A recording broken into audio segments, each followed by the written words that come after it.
સાબરકાંઠા અને અરવલ્લી જિલ્લાના પશુપાલકોનો સાબર ડેરી સામેનો વિરોધ 5મા દિવસે પણ ચાલુ રહ્યો છે।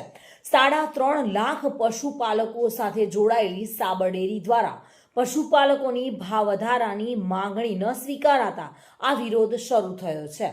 પશુપાલકોએ હિંમતનગરના હાઈવે પર અને અરવલ્લીના મોડાસા મેઘરજ રોડ પર ટેન્કરોના વાલ્વ ખોલી દૂધ ઢોળ્યું અને મોડાસામાં પશુપાલકોએ ડેરીમાં ન ભરીને દૂધનું સ્થાનિક જરૂરિયાતમંદોમાં વિતરણ કર્યું છે। પશુપાલકોના વિરોધના પગલે સાબર ડેરીમાં નિયામક મંડળના સભ્યોની એક મહત્વપૂર્ણ બેઠક યોજાઈ છે, જેમાં ચેરમેન, વાઇસ ચેરમેન અને નિયામક મંડળના સભ્યો ભેગા થયા છે।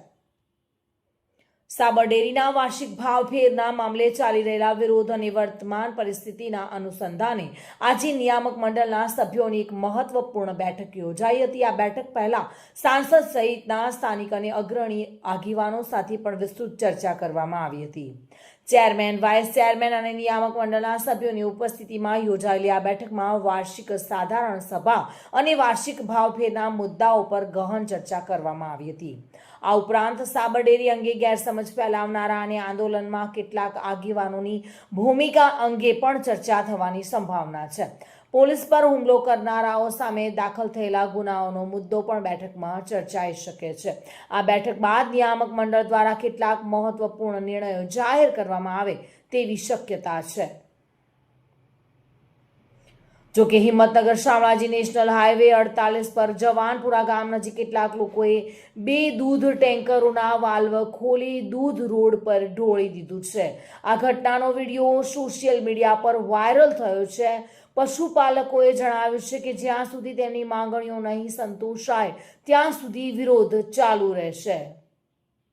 મિત્રો, જે રીતે ભાજપના ભ્રષ્ટાચારની ચરમસીમા પહોંચી છે અને હવે એ ખેડૂતોનો અને પશુપાલકોનો ભોગ પણ લેવાનું એમણે ચાલુ કર્યું છે।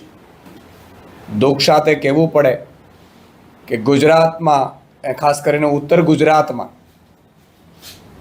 જે ડેરીમાં ભાવ વધારો માંગવા ગયેલા ખેડૂતો, પશુપાલકો, એમની ઉપર ખોટો અત્યાચાર કરીને, લાઠીચાર્જ કરાવડાવીને ભાજપે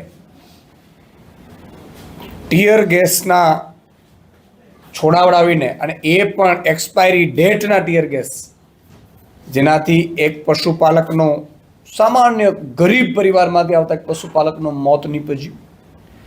ભાજપના રાજમાં અત્યારે ખેડૂતોને, પશુપાલકોએ ન્યાય માંગવા માટે પણ મરવું પડે છે, પોતાના જીવનું બલિદાન આપવું પડે છે।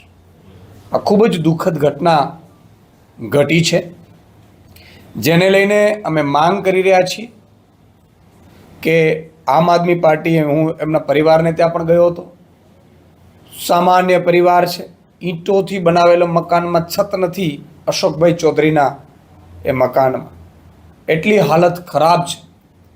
ભાજપ જ્યારથી મેન્ડેટ પદ્ધતિ લાવ્યું છે સહકારી ક્ષેત્રમાં, ત્યારથી આ કાંડ શરૂ થઈ ચૂક્યા છે।